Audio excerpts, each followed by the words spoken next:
Before engines and modern machinery existed, how did people cut and move timber weighing several tons? In an era without engines or power tools, large wooden components were produced through careful selection, manual labor, and close cooperation. In this film, Uncovered Past documents the felling and transport of a massive oak tree in rural Germany, chosen to become a new waterwheel shaft for a traditional mill.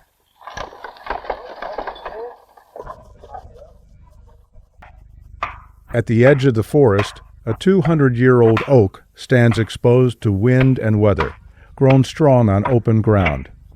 The miller has selected this tree specifically for the production of a new waterwheel shaft. Teamsters arrive with a traditional log cart, ready to haul the trunk down into the mill valley once the tree has been felled. 2 forest workers prepare the cut, while the miller observes closely, aware of the importance of this single trunk.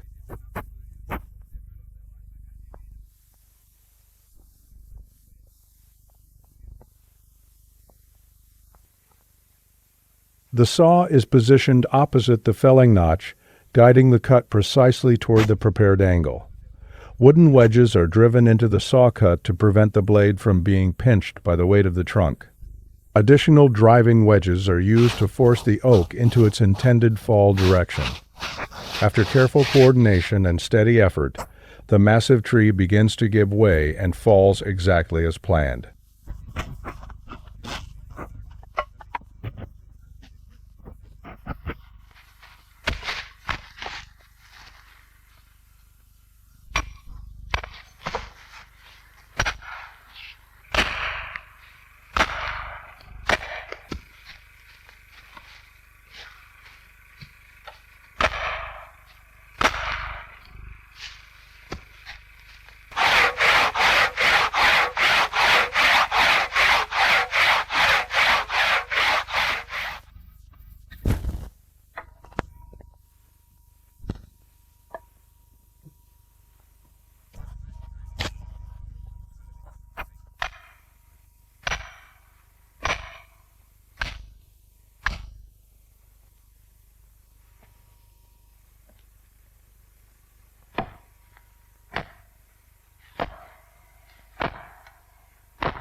Once the oak is down, the forester measures a 4.5-meter section from the base of the trunk. This specific length will later be shaped into the mill's waterwheel shaft. The cut is made with the same care as before, with wedges again holding the saw kerf open. The remaining trunk is left behind while the selected section is prepared for transport.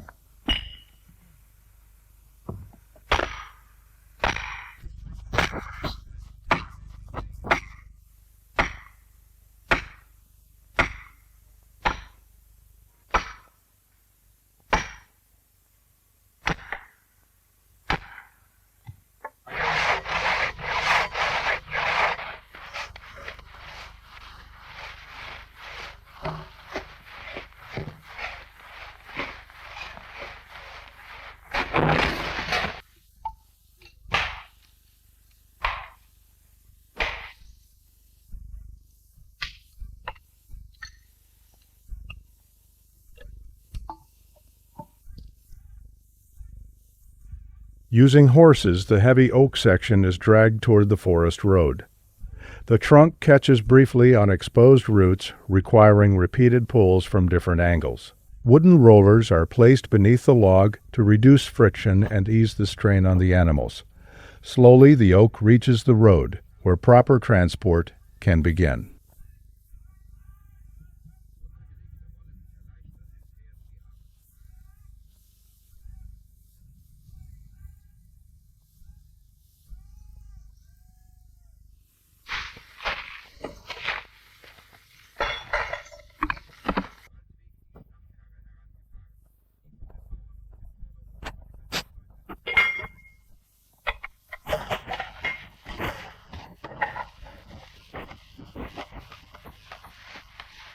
A traditional log cart, known locally as the Devil's Cart, is brought forward.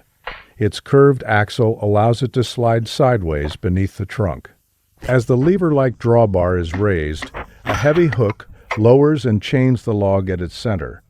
Suspended between the cart wheels, the trunk is secured at both ends for hauling.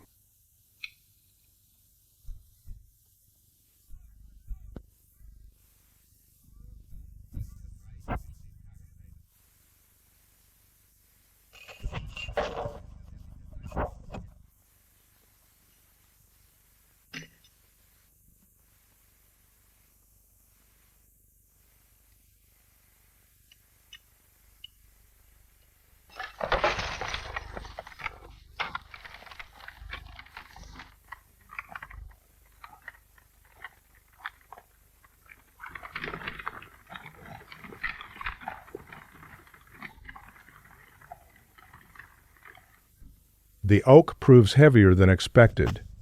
After only a short distance on the road, one of the cart's wheels breaks under the load. The journey must be stopped, and a sturdier four-wheeled farm wagon with brakes is brought in. Originally intended only for the steep mill road, the wagon now becomes essential for the entire transport.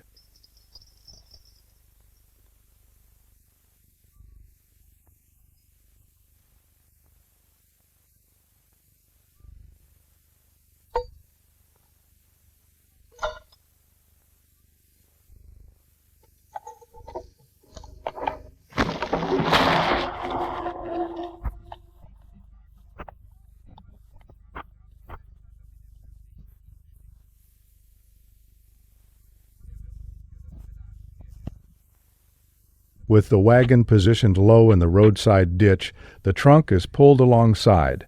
The wheels on the loading side are removed and laid flat on the ground. Axles are carefully seated, loading beams are set in place, and securing posts are removed. Using chains and long lever poles, the trunk is gradually raised and rolled onto the wagon. Once loaded, it is firmly fastened with chains and wooden blocks.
Before the steep descent into the valley, additional safety measures are taken. The mechanical brakes alone are not sufficient for the heavy load. Brake chains are fastened, and an iron skid shoe is attached to the downhill wheel to control speed. With the wheels restrained, the wagon slowly descends into the narrow stream valley below.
Before the steep descent into the valley, additional safety measures are taken. The mechanical brakes alone are not sufficient for the heavy load. Brake chains are fastened, and an iron skid shoe is attached to the downhill wheel to control speed. With the wheels restrained, the wagon slowly descends into the narrow stream valley below.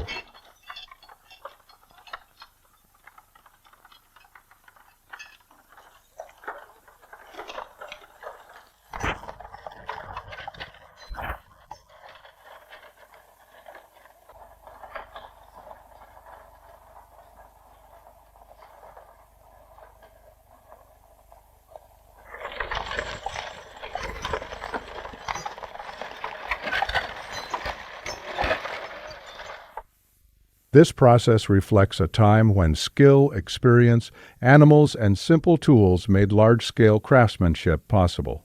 If you want to see more authentic documentation of traditional work before modern mechanization, subscribe to Uncovered Past and explore the working world of the past.